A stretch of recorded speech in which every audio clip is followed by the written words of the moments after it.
channel Geography Classes আশা কৰো ঘৰত ভালদৰে সকলোৱে পঢ়া শুনা কৰি আছে আৰু ভূগোলৰ নতুন কথাবোৰ চেনেলটোৰ জৰিয়তে শিকি আছে আজি আলোচনা কৰিম ক্লাছ 10 ৰ এডভান্স জিওগ্ৰাফি যেটো 4th চেপ্টাৰ আমেৰিকা যুক্তৰাষ্ট্ৰৰ আঞ্চলিক ভূগোল এই সম্পৰ্কে মই আলোচনা কৰিম আগৰ ভিডিঅ'টোত ইতিমধ্যে মই আমেৰিকা যুক্তৰাষ্ট্ৰৰ ফিজিক্যাল ডিভিজনবোৰ সম্পৰ্কে আলোচনা কৰিছিলো আজি আলোচনা কৰিম আমেৰিকা যুক্তৰাষ্ট্ৰৰ যিবোৰ অৰ্থনৈতিক কাৰ্যকলাপ এই সম্পৰ্কে গতিকে আমি আজি ভিডিঅ'টো আৰম্ভ কৰো আমি জানো আমেৰিকা যুক্তৰাষ্ট্ৰখন এখন উন্নত দেশ আৰু ই প্ৰাকৃতিক সম্পদৰ ক্ষেত্ৰত হওক কৃষি ক্ষেত্ৰত হওক ঔদ্যোগিক উৎপাদনৰ ক্ষেত্ৰত হওক বা জীৱন ধাৰণৰ মানৰ ক্ষেত্ৰত হওক ই সকলো ক্ষেত্ৰতে পৃথিৱীৰ ভিতৰতে সৰ্বোচ্চ স্থান অধিকাৰ কৰি আছে গতিকে আমি এই ভিডিঅ'টোত আমেৰিকা যুক্তৰাষ্ট্ৰৰ অৰ্থনৈতিক উন্নয়নৰ আভাস পাবৰ কাৰণে আমি কৃষি পদ্ধতি আৰু উদ্যোগৰ আমি কথা ইয়াত আলোচনা কৰিম গতিকে প্ৰথমতে আমি চাওঁ আমেৰিকাৰ কৃষি বলয় গতিকে আমি আমেৰিকাৰ কৃষি বলয় সম্পৰ্কে আমি ইয়াত আলোচনা কৰিম আৰু কৃষি বলয়সমূহনো আমেৰিকাৰ কি চাওঁ আহা গতিকে গোটেই আমেৰিকা যুক্তৰাষ্ট্ৰখনৰ ইয়াৰ ভূপ্ৰকৃতি জলবায়ু আৰু মাটিৰ ওপৰত আমি ভিত্তি কৰি পেলাই কি কৰিব পাৰোঁ কেইবাটাও কৃষি বলয়ত ভাগ কৰিব পাৰোঁ আৰু এই কৃষি বলয়সমূহ হ'ল 9টা কৃষি বলয় সম্পৰ্কে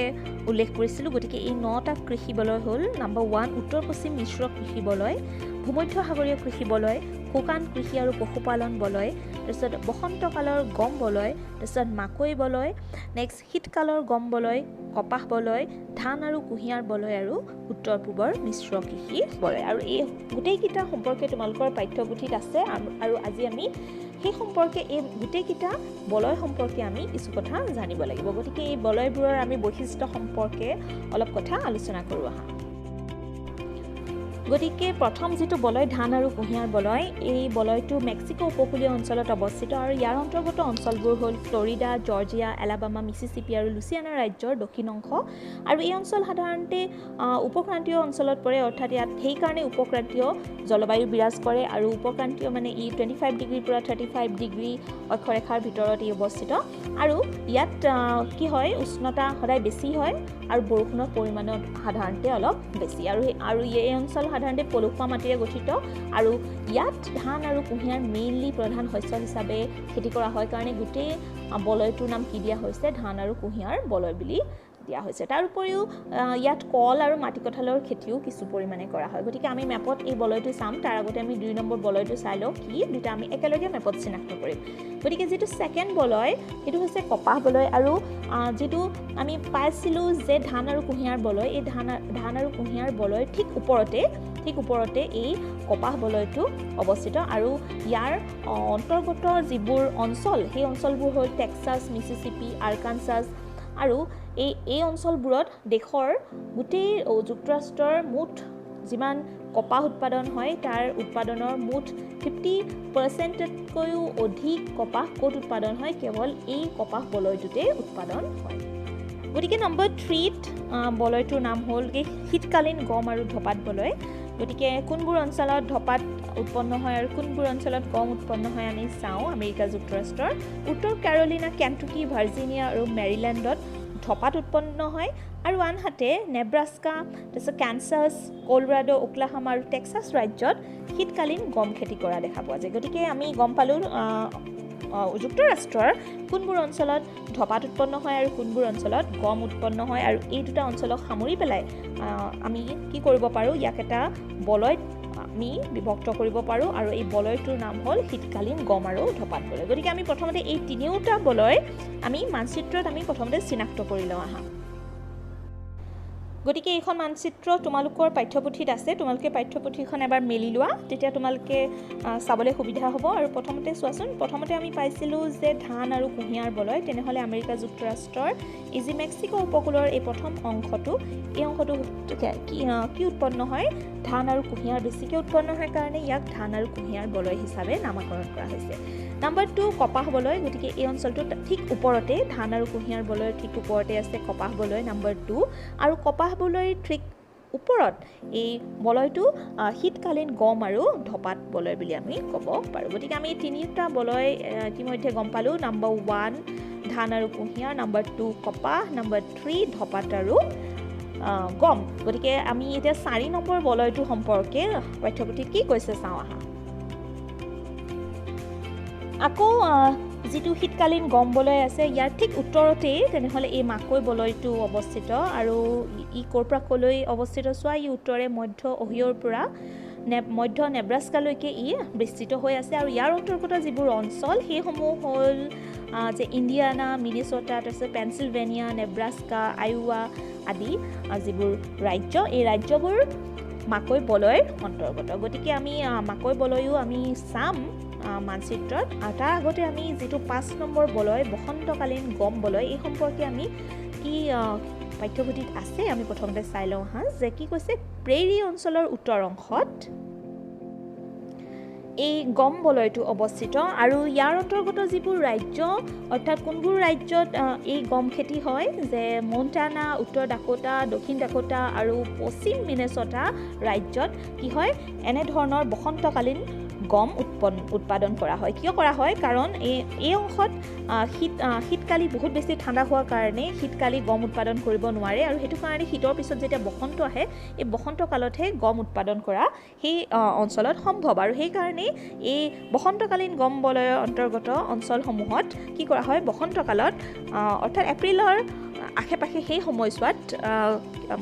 কিহৰ খেতি কৰা হয় গমৰ খেতি কৰা হয়। আমি আগতে পাই আহিছিলোঁ এটা থাৰ্ডটোত শীতকালীন গম বলয় আছিলে কিন্তু এইটো হৈছে বসন্তকালীন গম বলয় কাৰণ আমি নামবোৰৰ পৰাই আমি গম পাইছোঁ যে কোনটো কালতনো এই খেতি হয়। প্ৰথমটো শীতকালীন হৈছিলে যিটো থাৰ্ড আমি পাইছিলোঁ আৰু এই যিটো এতিয়া ফিফ্থ পাইছোঁ এই বলয়টোত বসন্তকালত গম উৎপন্ন কৰা হয়। গতিকে আমি 5টা বলয় সম্পৰ্কে গম পালোঁ। এতিয়া 6 নম্বৰ বলয়টো কি আছে চোৱা যে উত্তৰ পূব প্ৰান্তীয় মিশ্ৰ কৃষি বলয় আৰু চোৱাচোন কি কৈছে গ্ৰেট লেকৰ দক্ষিণ আৰু পূবত মিনেছ'টা, উইস্কনচিন, মিচিগান, তাৰপিছত পেনচিলভেনিয়া আৰু নিউ ইংলেণ্ড ৰাজ্যক লৈ যুক্তৰাষ্ট্ৰৰ যিটো এই মিশ্ৰ কৃষি বলয় এই বলয়টো গঠিত হৈছে আৰু আমি চাম আমি পাঠ্যপুথিৰ আমি মেপখনত চাম আমি চিনাক্ত কৰিম এই অঞ্চলটো। ইয়াত প্ৰথমতে আমি বৈশিষ্ট্যবোৰ চাই লৈছোঁ আৰু এই অঞ্চলত মিশ্ৰ কৃষিৰ কাৰণে ইয়াত অকল এটা কৃষিয়ে কৰা নহয় ইয়াত বেলেগ বেলেগ ধৰণৰ কৃষি একেলগে কৰা হয়। গতিকে মিশ্ৰ কৃষি পশুপালনো কৰা হয়, অকল খেতিয়ে কৰা নহয় তাত মানে শস্য উৎপাদনে কৰা নহয় তাত পশুপালনো যিহেতু মিশ্ৰ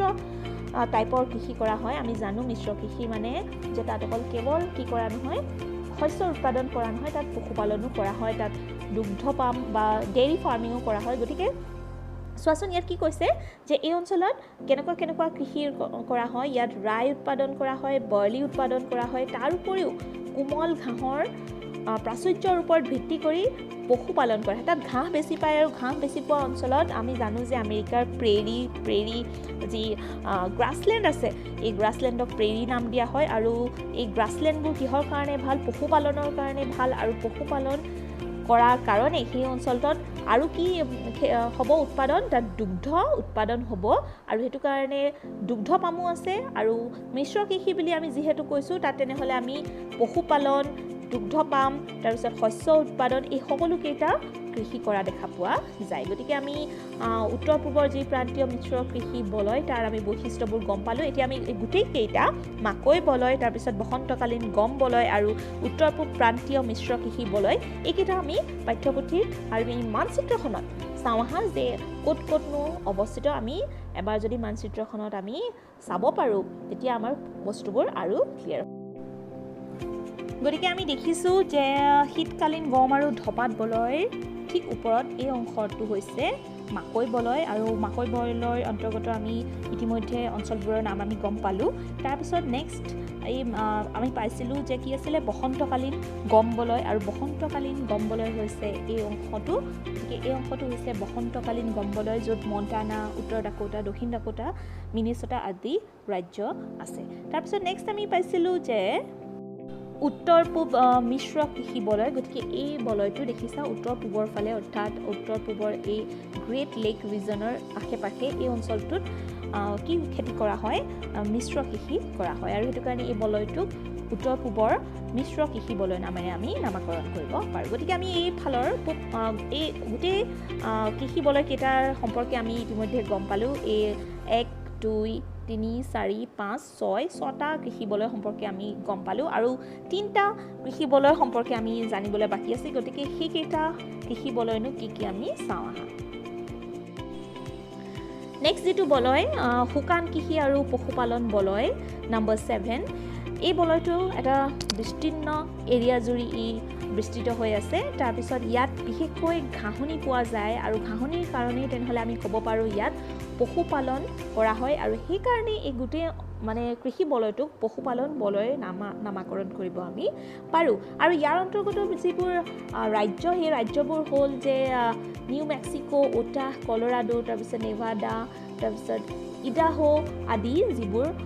মণ্টানা আদি যিবোৰ ৰাজ্য এই ৰাজ্যবোৰ এই পশুপালন বলয়ৰ অন্তৰ্গত আৰু ইয়াত শুকান কৃষিৰ জৰিয়তে অৰ্থাৎ ইয়াত পানী নোহোৱাকৈ শুকান কৃষিৰ জৰিয়তে জোৱাৰ বজ্ৰা আৰু কিছু পৰিমাণে যদি আমি পানী ব্যৱহাৰ কৰোঁ জলসিঞ্চনৰ যোগেদি আমি বাৰ্লি মাকৈ আদিৰ খেতি কৰা তাত দেখা পোৱা যায় আৰু ইয়াত পশুপালন যিহেতু মেইন গতিকে পশুপালনৰ যোগেদি ইয়াত গাখীৰ মাংস আৰু উল উৎপাদন কৰা হয় গতিকে এতিয়া আমি শুকান কৃষি আৰু পশুপালন বলয় সম্পৰ্কেও আমি গম পালোঁ যিহেতু পশুপালন বলয় গতিকে ইয়াত এই অঞ্চলটো ঘাঁহনিৰে ভৰা অঞ্চল আৰু ঘাঁহনি বেছি ভাল হোৱাৰ কাৰণে তাত পশুপালন ভাল হয় আৰু শুকান কৃষি পালোঁ কাৰণ সেই অংশত বৰষুণ অলপমান কম আৰু বৰষুণ কম হোৱাৰ কাৰণে তাত যিবোৰ পানী নোহোৱাকৈ যিবোৰ খেতি হয় যিবোৰ শস্য উৎপাদন হয় যেনে জোৱাৰ বজ্ৰা এইসমূহৰ খেতি তাত কৰা দেখা পোৱা যায় নেক্সট নম্বৰ 8 যে ভূমধ্য সাগৰীয় কৃষি বলয় এই বলয়টো ক'ত অৱস্থিত চোৱা যে কেলিফৰ্ণিয়া অঞ্চলত ভূমধ্য সাগৰীয় জলবায়ু যিহেতু বিৰাজ কৰে গতিকে এই গোটেই কেলিফৰ্ণিয়া অঞ্চলৰ আশে পাশে সেই অঞ্চলছোৱাক আমি কি বুলি ক'ব পাৰোঁ ভূমধ্য সাগৰীয় কৃষি বলয় আমি ক'ব পাৰোঁ আৰু ইয়াত আমি ভূমধ্য সাগৰীয় যেতিয়া আমি জানো ভূমধ্য সাগৰীয় নামটোৰ লগত সদায় ফল মূলৰ খেতি জড়িত হৈ থাকে গতিকে আমি ভূমধ্য সাগৰীয় যিবোৰ জলবায়ু তেনেকুৱা জলবায়ুৰ অন্তৰ্গত অঞ্চলবোৰত সাধাৰণতে ফল মূলৰ খেতি ভাল হয় যেনে সুমথিৰা আপেল আঙুৰ আমি ভিটিকালচাৰৰ কথা আমি আগতে পাইছিলোঁ আৰু ইয়াত চোৱাচোন যে ইয়াত এইসমূহৰ উপৰিও গম আৰু কপাহৰ খেতিও কৰা হয় গতিকে দেখিলোঁ যে ভূমধ্য সাগৰীয় যিটো কৃষি বলয় সেইটো কেলিফৰ্ণিয়া অঞ্চলৰ আশে পাশে সেই গোটেই অঞ্চলটোক ভূমধ্য সাগৰীয় কৃষি বলয় কোৱা হয় কাৰণ সেই অঞ্চলত ভূমধ্য সাগৰীয় জলবায়ু বিৰাজ কৰে আৰু তাত ভূমধ্য সাগৰীয় জলবায়ু যিহেতু বিৰাজ কৰে তাত ফল মূল খেতি ভাল হয় আৰু আমি গম পালোঁ ফল মূলৰ উপৰিও কেতিয়াবা গম আৰু কপাহৰ খেতিও তাত কৰা দেখা পোৱা যায় এতিয়া চোৱাচোন নেক্সট লাষ্ট ওৱান যে উত্তৰ পশ্চিম মিশ্ৰ কৃষি বলয় গতিকে এইটো উত্তৰ পশ্চিম অংশত হ'ব নামটোৰ পৰাই আমি গম পাওঁ ইয়াৰ লোকেশ্যনটো গতিকে যুক্তৰাষ্ট্ৰৰ উত্তৰ পশ্চিম ফালে ৱাশ্বিংটন তাৰপিছত অৰিগন ইডাহো আদি ৰাজ্যত গম আৰু মাকৈ উৎপাদনৰ লগতে গাখীৰ আৰু মাংস উৎপাদনৰ উদ্দেশ্যে পশুপালন কৰাও দেখা পোৱা যায় আৰু সেইকাৰণে ইয়াত কি বুলি কোৱা হয় মিশ্ৰ কৃষি আমি ইয়াত আগত আৰু এটা পাইছিলোঁ যে উত্তৰ পূবৰ মিশ্ৰ কৃষি আৰু এইটো হৈছে উত্তৰ পশ্চিমৰ মিশ্ৰ কৃষি গতিকে মিশ্ৰ কৃষি বুলি কোৱাৰ লগে লগে আমি গম পালোঁ তাত কি খেতি হ'ব তাত শস্য উৎপাদনৰ লগতে তাত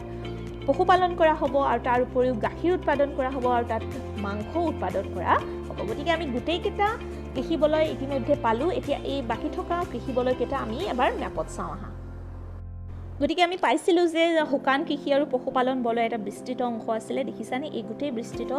পশ্চিম দিশৰ এই গোটেই বিস্তৃত অংশটোত শুকান কৃষি আৰু পশুপালন কৰা হয় ইয়াত ঘাঁহনি অঞ্চল বেছি আৰু তাৰপিছত আমি নেক্সট পাইছিলোঁ ভূমধ্য সাগৰীয় কৃষি বলয় কেলিফৰ্ণিয়াৰ ওচৰত গতিকে এই অঞ্চলত কেলিফৰ্ণিয়া আছে সেইকাৰণে এই গোটেই কেলিফৰ্ণিয়াৰ উপকূলীয় অঞ্চলত খেতি কৰা হয়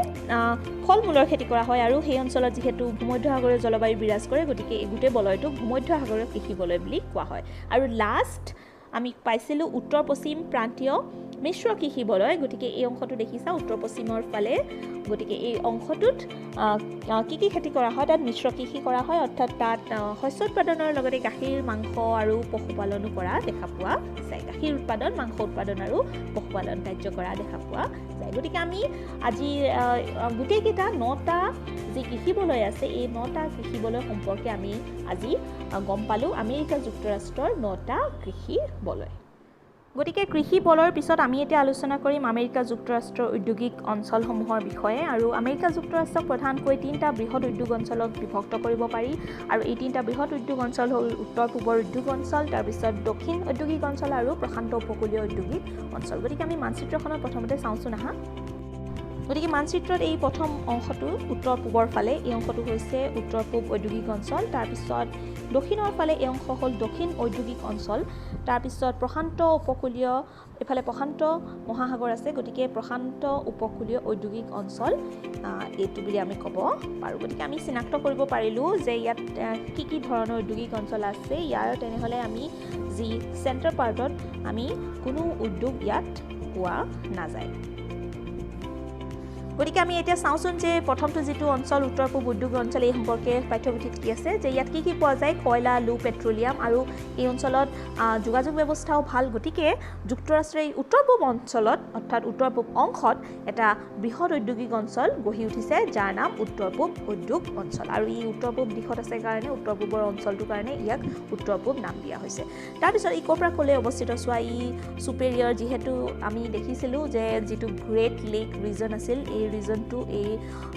উদ্যোগিক অঞ্চলটোৰ অন্তৰ্ভুক্ত গতিকে ছুপেৰিয়ৰ হ্ৰদৰ পৰা ই পূবলৈ আটলাণ্টিক উপকূলত যি আছে বাল্টিমোৰ তালৈকে এই ঔদ্যোগিক অঞ্চলটো বিস্তৃত হৈ আছে আৰু ইয়াত এটা ইম্পৰ্টেণ্ট কথা আছে যে গোটেই মানে দেশখনৰ ইউনাইটেড ষ্টেটছ অফ আমেৰিকাৰ 50% লোকে ক'ত বাস কৰে এই উত্তৰ পূব অঞ্চলটোতেই বসবাস কৰা দেখা পোৱা যায় আৰু ইয়াত কি আছে গোটেই দেশখনত যিমান উদ্যোগ আছে এইবোৰৰ ভিতৰত 75% উদ্যোগ ক'ত আছে কেৱল এই উত্তৰ পূব ঔদ্যোগিক অঞ্চলতে আছে গতিকে ইয়াৰ ভিতৰতো আমি গোটেই উত্তৰ পূব উদ্যোগ অঞ্চলটো যিহেতু এটা বৃহৎ অঞ্চল আৰু ইয়াত বিভিন্ন ধৰণৰ উদ্যোগ আছে গতিকে ইয়াকো আমি পুনৰ কেইটামান ভাগত বিভক্ত কৰিব পাৰোঁ আমি চাওঁচোন কি ভাগত বিভক্ত কৰিব পাৰোঁ প্ৰথমেই কৈছে যে নম্বৰ 1 পিটছবাৰ্গ হুইলিং ক্লিভলেণ্ড উদ্যোগ কেন্দ্ৰ আৰু ই ক'ত অৱস্থিত চোৱা ই উত্তৰ এপালেচিয়ান কয়লা খনি অঞ্চলৰ পেনচিলভেনিয়া আৰু অহিওক কেন্দ্ৰ কৰি এই অঞ্চলটো গঢ়ি উঠিছে আৰু ইয়াত উৎকৃষ্ট মানৰ তেনেহ'লে কি পোৱা যায় কয়লা আৰু যিহেতু উন্নত পৰিবহণ ব্যৱস্থা উদ্যোগৰ কাৰণে বিশেষ মানে প্ৰয়োজনীয় গতিকে উন্নত পৰিবহণ ব্যৱস্থা থকাৰ কাৰণে আৰু তাত উৎকৃষ্ট মানৰ কয়লা পোৱাৰ কাৰণে তাত বহু ধৰণৰ বৃহৎ উদ্যোগ গঢ়ি উঠিছে আৰু যিহেতু তাত লুৰ আকৰো পোৱা যায় গতিকে লুৰ আকৰ পাই কাৰণে তাতে কয়লাও আছে আৰু সেইকাৰণে তাত বহুতো লুতীখা উদ্যোগ গঢ়ি উঠা দেখা পোৱা যায় গতিকে আমি দেখিলোঁ প্ৰথমটো যিটো পিটছবাৰ্গ হুইলিং ক্লিভলেণ্ড উদ্যোগ কেন্দ্ৰ আছে ইয়াত তেনেহ'লে লুতীখা উদ্যোগ ইয়াত বেছিকৈ আছে আৰু লুতীখা উদ্যোগৰ উপৰিও ইয়াত কাঁচ আৰু বস্ত্ৰশিল্পও কিছু পৰিমাণে আছে আৰু এই অঞ্চলত আৰ্কান পৃথিৱীৰ বৃহত্তম ৰবৰ উদ্যোগ কেন্দ্ৰ যি আৰ্কান অঞ্চল আছে আৰ্কান হৈছে পৃথিৱীৰ বৃহত্তম ৰবৰ উদ্যোগ কেন্দ্ৰটো আৰ্কান ই ক'ত অৱস্থিত ই পিটছবাৰ্গ হুইলিং ক্লিভলেণ্ড এই উদ্যোগ যিটো অঞ্চল এই অঞ্চলটোত ই অৱস্থিত গতিকে আমি ইয়াত পিটছবাৰ্গ হুইলিং ক্লিভলেণ্ড উদ্যোগ কেন্দ্ৰৰ বিষয়ে গম পালোঁ নেক্সট যিটো উদ্যোগ কেন্দ্ৰ সেই কেন্দ্ৰটোৰ বিষয়ে আমি জানো আহা নম্বৰ 2 যিটো উত্তৰ পূব উদ্যোগিক অঞ্চলৰে মাজৰ এটা কেন্দ্ৰ এটা ইম্পৰ্টেণ্ট যে নিউয়ৰ্ক ফিলাডেলফিয়া এণ্ড বাল্টিমোৰ উদ্যোগ কেন্দ্ৰ এতিয়া চোৱাচোন যি ডাঙৰ যিকেইখন নগৰ নিউয়ৰ্ক ফিলাডেলফিয়া আৰু বাল্টিমোৰ ইয়াক কেন্দ্ৰ কৰি কি গঢ়ি উঠিছে এই গোটেই উদ্যোগ কেন্দ্ৰটো গঢ়ি উঠিছে অৰ্থাৎ নিউয়ৰ্কত ফিলাডেলফিয়া আৰু বাল্টিমোৰত আৰু ইয়াত বাল্টিমোৰত লুতীখা উদ্যোগ তাৰপিছত বস্ত্ৰশিল্প টিন পেট্ৰলিয়াম আৰু তাম শোধনাগাৰ আছে আকৌ ফিলাডেলফিয়াত কি আছে চোৱা যে বস্ত্ৰ আৰু বৈদ্যুতিক সৰঞ্জাম পেট্ৰলিয়াম আৰু চেনি আৰু ৰবৰৰ উদ্যোগ আৰু পেনচিলভেনিয়াত লুতীখা ৰেল ইঞ্জিন আৰু নিউ জাৰ্চিত বস্ত্ৰ বৈদ্যুতিক সৰঞ্জাম আদিৰ শিল্প আছে আৰু নিউয়ৰ্ক মহানগৰী বিভিন্ন ধৰণৰ উদ্যোগ প্ৰতিষ্ঠানেৰে ভৰা গতিকে নিউয়ৰ্কতো বেলেগ ধৰণৰ উদ্যোগ প্ৰতিষ্ঠান আছে গতিকে আমি দেখিলোঁ যিটো দ্বিতীয়টো কেন্দ্ৰ নিউয়ৰ্ক ফিলাডেলফিয়া বাল্টিমোৰ এইকেইখন মানে ৰাজ্যক কেন্দ্ৰ কৰি গঢ়ি উঠিছে গতিকে ইয়াত কি ধৰণৰ উদ্যোগ আছে লুতীখা উদ্যোগ আছে বস্ত্ৰশিল্প আছে তাৰপিছত পেট্ৰলিয়াম তাম শোধনাগাৰ তাৰপিছত বৈদ্যুতিক সৰঞ্জাম তাৰপিছত চেনি ৰাবাৰ উদ্যোগ তাৰপিছত ৰেল ইঞ্জিন উদ্যোগ তাৰপিছত বস্ত্ৰ আৰু সাজ বাচন গতিকে আমি দেখিলোঁ যে বহুত ধৰণৰ এই কেনেকুৱা উদ্যোগ এই অঞ্চলটোত পোৱা যায় তাৰপিছত নম্বৰ 3 যে দক্ষিণ নিউ ইংলেণ্ড উদ্যোগ কেন্দ্ৰ আৰু এই কেন্দ্ৰটোত মানে কি চোৱা ইয়াত খনিজ সম্পদ বেছিকৈ নাপায় কিন্তু খনিজ সম্পদ নোপোৱাৰ স্বত্তেও সেই অঞ্চলত জলবিদ্যুৎ শক্তিৰ ওপৰত নিৰ্ভৰ কৰি তাত কেনেকুৱা ধৰণৰ উদ্যোগ গঢ়ি উঠিছে চোৱা বস্ত্ৰ শিল্প কাগজ শিল্প তাৰপিছত বিভিন্ন বস্ত্ৰ উৎপাদনৰ যন্ত্ৰপাতি নিৰ্মাণ আৰু চামৰা শিল্প গঢ়ি উঠা দেখা যায় আৰু ইয়াৰ ভিতৰত যদি আমি ক'ব পাৰোঁ যিবোৰ ইম্পৰ্টেণ্ট উদ্যোগিক কেন্দ্ৰ এই অঞ্চলটোৰ অন্তৰ্গত সেইবোৰ হ'ল মাছাচুচেটছ এণ্ড ৰ'ড আইলেণ্ড তাৰপিছত অৰ্চেষ্টাৰ তাৰপিছত নিউ হেম্পশ্বায়াৰ এইসমূহ হ'ল এই দক্ষিণ নিউ ইংলেণ্ড উদ্যোগ কেন্দ্ৰৰ অন্তৰ্গত যিবোৰ ইম্পৰ্টেণ্ট অঞ্চল গতিকে নেক্সট যিটো উদ্যোগ কেন্দ্ৰ সেইটো মটৰ গাড়ী নিৰ্মাণৰ কাৰণে বিশেষভাৱে মানে বিখ্যাত আৰু সেই অঞ্চলটো হৈছে ডেট্ৰইট উদ্যোগ কেন্দ্ৰ আৰু ইয়াৰ অন্তৰ্গত অঞ্চলবোৰ হ'ল লান্সিং ফ্লিণ্ট পণ্টিয়াক জেকচন আদি আৰু এই ঠাইবোৰত কেনেকুৱা ধৰণৰ উদ্যোগ আছে লুটিখা আৰু মটৰ গাড়ী নিৰ্মাণ আদিৰ দৰে উদ্যোগ এই অঞ্চলত পোৱা যায় তাৰপিছত নেক্সটটো চোৱা তাৰপিছত আছিলে দক্ষিণ মিচিগান এই মিচিগান অঞ্চলত কয়লা আৰু লুৰ সহজলভ্যতা অৰ্থাৎ বেছিকৈ পায় আৰু সেইটো কাৰণে চিকাগো মহানগৰীক কেন্দ্ৰ কৰি পেলাই লুটিখা ৰেল ইঞ্জিন আৰু ডবা নিৰ্মাণ তাৰপিছত বিভিন্ন ধৰণৰ যন্ত্ৰপাতি তাৰপিছত মটৰ গাড়ী নিৰ্মাণ আদি শিল্প উদ্যোগ ইয়াত স্থাপন হোৱা দেখা পোৱা গৈছে আৰু চিকাগো যিহেতু যুক্তৰাষ্ট্ৰৰ এখন অন্যতম মানে ইম্পৰ্টেণ্ট চহৰ আৰু ইয়াত এই চিকাগো অঞ্চল কিহৰ কাৰণে আকৌ বিখ্যাত ই বৃহৎ মাংস বাণিজ্যৰ কাৰণে বিখ্যাত গতিকে এইটো সৰু কুৱেশ্যন কেতিয়াবা আহিব পাৰে আমেৰিকা যুক্তৰাষ্ট্ৰৰ কোনটো অঞ্চল বৃহৎ মাংসৰ বাণিজ্য কেন্দ্ৰ তেনেহ'লে তোমালোকে ইয়াৰ আনচাৰটো লিখিবা চিকাগো গতিকে আমি তেনেহ'লে যিটো উত্তৰ পূব উদ্যোগ অঞ্চল আছিল তাৰ অন্তৰ্গত আমি 5টা প্ৰধান কেন্দ্ৰ সম্পৰ্কে আমি গম পালোঁ এতিয়া আমি মানচিত্ৰত এই প্ৰধান 5টা উদ্যোগ মানে 5টা কেন্দ্ৰ আমি মানচিত্ৰত আমি আইডেণ্টিফাই কৰোঁ আহা গতিকে উত্তৰ পূব উদ্যোগী অঞ্চলৰ যিটো প্ৰথমটো উদ্যোগ কেন্দ্ৰ পিটছবাৰ্গ হুইলিং ক্লিভলেণ্ড উদ্যোগ অঞ্চল গতিকে তোমালোকে দেখিছা এই অংশটো হৈছে পিটছবাৰ্গ হুইলিং ক্লিভলেণ্ড উদ্যোগ কেন্দ্ৰ তাৰপিছত দ্বিতীয়তে আমি পাইছিলোঁ নিউয়ৰ্ক ফিলাডেলফিয়া বাল্টিমোৰ উদ্যোগ কেন্দ্ৰ গতিকে দেখিছা এই অংশটো হৈছে নিউয়ৰ্ক ফিলাডেলফিয়া বাল্টিমোৰ উদ্যোগ কেন্দ্ৰ আৰু নেক্সট কি কৈছিলে যে দক্ষিণ নিউ ইংলেণ্ড উদ্যোগ কেন্দ্ৰ গতিকে এই অংশটোত ইয়াত উল্লেখ কৰা নাই তথাপিও কিন্তু এই অংশটো হ'ল দক্ষিণ নিউ ইংলেণ্ড উদ্যোগ কেন্দ্ৰ নেক্সট ডেট্ৰইট উদ্যোগ কেন্দ্ৰ গতিকে এই অংশটো ডেট্ৰইট উদ্যোগ কেন্দ্ৰ আৰু লাষ্টলি আছিলে দক্ষিণ মিচিগান উদ্যোগ কেন্দ্ৰ গতিকে চিকাগোৰ ওচৰত দেখিছানে এই অংশটো হ'ল দক্ষিণ মিচিগান উদ্যোগ কেন্দ্ৰ গতিকে আমি দেখিলোঁ যে উত্তৰ পূব যিটো উদ্যোগ অঞ্চল গোটেই উত্তৰ পূব উদ্যোগ অঞ্চলটোক আমি পুনৰ 5টা আমি উদ্যোগ কেন্দ্ৰত বিভক্ত কৰিব পাৰোঁ এই 5টা উদ্যোগ কেন্দ্ৰ ইতিমধ্যে মই তোমালোকক বৰ্ণনা কৰিলোঁ আমি নেক্সট এতিয়া চাওঁ যিটো দ্বিতীয়টো উদ্যোগ কেন্দ্ৰ আছিলে দক্ষিণ উদ্যোগ অঞ্চল এই দক্ষিণ উদ্যোগ অঞ্চল সম্পৰ্কে তোমালোকৰ পাঠ্যপুথিত কি আছে আমি চাওঁ আহা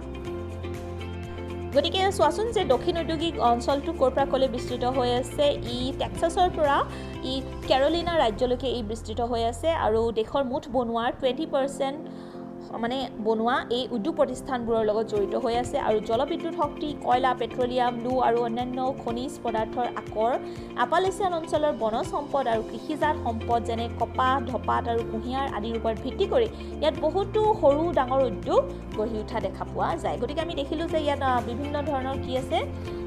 কেঁচামাল পোৱা যায় আৰু এই কেঁচামালবোৰৰ ওপৰত ভিত্তি কৰি বেলেগ ধৰণৰ সৰু ডাঙৰ উদ্যোগ গঢ়ি উঠা দেখা পোৱা গৈছে আৰু পুনৰ এই অঞ্চলটোক আমি এই গোটেই ঔদ্যোগিক অঞ্চলটোক আমি দুটা ভাগত বিভক্ত কৰিব পাৰোঁ দুটা কেন্দ্ৰত আমি বিভক্ত কৰিব পাৰোঁ এই কেন্দ্ৰকেইটা হ'ল দক্ষিণ পূব ঔদ্যোগিক কেন্দ্ৰ আৰু দক্ষিণ পশ্চিম ঔদ্যোগিক কেন্দ্ৰ আৰু ইয়াৰ যিটো দক্ষিণ পশ্চিম ঔদ্যোগিক কেন্দ্ৰ তাত উৰাজাহাজ নিৰ্মাণ শিল্প এটা আছে আৰু এই দক্ষিণ উদ্যোগ অঞ্চলৰ অন্তৰ্গত যিবোৰ ইম্পৰ্টেণ্ট চহৰ সেইবোৰৰ ভিতৰত আমি বাৰ্মিংহাম তাৰপিছত কলম্বিয়া তাৰপিছত অগাষ্টা কলম্বাছ এইসমূহৰ নাম আমি ল'ব পাৰোঁ তাৰপিছত নেক্সট আমি লাষ্ট ওৱান যিটো নাম্বাৰ 3 পাইছিলোঁ প্ৰশান্ত উপকূলীয় উদ্যোগ অঞ্চল গতিকে এই অঞ্চলটো হ'ল প্ৰশান্ত উপকূলীয় উদ্যোগ অঞ্চল আৰু প্ৰশান্ত উপকূলীয় উদ্যোগ অঞ্চল সম্পৰ্কে তোমালোকৰ পাঠ্যপুথিত এতিয়া কি আছে প্ৰথমতে আমি চাই লওঁ গতিকে ইম্পৰ্টেণ্ট চহৰ যেনে ৱাশ্বিংটন তাৰপিছত অৰিগন আৰু কেলিফৰ্ণিয়া ৰাজ্যক কেন্দ্ৰ কৰি এই গোটেই অঞ্চলটো গঢ়ি উঠিছে আৰু ই যুক্তৰাষ্ট্ৰৰ আটাইতকৈ সৰু আৰু নতুনকৈ গঢ়ি উঠা ঔদ্যোগিক অঞ্চল গতিকে আমি দেখিলোঁ যে এই 3টা যি ঔদ্যোগিক অঞ্চলৰ ভিতৰত আটাইতকৈ সৰু আৰু নতুন যিটো ঔদ্যোগিক অঞ্চল হ'ল এই অঞ্চলটোৱে হ'ল প্ৰশান্ত উপকূলীয় উদ্যোগ অঞ্চল আৰু ইয়াৰ অন্তৰ্গত যিবোৰ ৰাজ্য হ'ল ৱাশ্বিংটন অৰিগন আৰু কেলিফৰ্ণিয়া আৰু ইয়াত আৰু কি কৈছে যে এই অঞ্চলত থকা লছ এঞ্জেলছ আৰু ছান ফ্ৰান্সিস্কো দেশৰ ভিতৰত দুটা প্ৰধান উদ্যোগ কেন্দ্ৰ আৰু ইয়াত কি ধৰণৰ উদ্যোগ আছে চোৱা লুটিখা উৰাজাহাজ তাৰপিছত উৰাজাহাজ নিৰ্মাণ তাৰপিছত কাগজ উৎপাদন বিলাতী মদৰ উৎপাদন আদি শিল্প ইয়াত আছে আৰু ইয়াৰ উপৰিও কেলিফৰ্ণিয়া অঞ্চলত এটা চিনেমা শিল্প পৃথিৱীৰ ভিতৰত বিখ্যাত গতিকে আমি ইয়াত হলিউডৰ কথা কৈছে আৰু ইতিমধ্যে তেনেহ'লে আমি যিবোৰ ঔদ্যোগিক অঞ্চল আছে এই ঔদ্যোগিক অঞ্চলসমূহৰ বিষয়ে আমি ইয়াত গম পালোঁ আমেৰিকা যুক্তৰাষ্ট্ৰৰ প্ৰধান ঔদ্যোগিক অঞ্চলসমূহৰ বিষয়ে গম পালোঁ আৰু ইয়াতে মই তোমালোকৰ এই লেচনটো শেষ কৰিছোঁ তোমালোকে পুনৰ এবাৰ ভিডিঅ'টো ভালকৈ চাবা আৰু ইম্পৰ্টেণ্ট কথাবোৰ নোট কৰিবা আৰু যদি কিবা সুধিব লগা কুৱেশ্যন আছে তেনেহ'লে তোমালোকে কমেণ্ট বক্সত কমেণ্ট কৰিব পাৰা মই পুনৰ নতুন এটা ভিডিঅ'ৰ সৈতে নতুন এখন দেশৰ কথা লৈ তোমালোকক পুনৰ লগ পাম আৰু আজি ভিডিঅ'টো চোৱাৰ কাৰণে তোমালোক সকলোকে ধন্যবাদ Please subscribe my channel and press the bell icon for latest updates.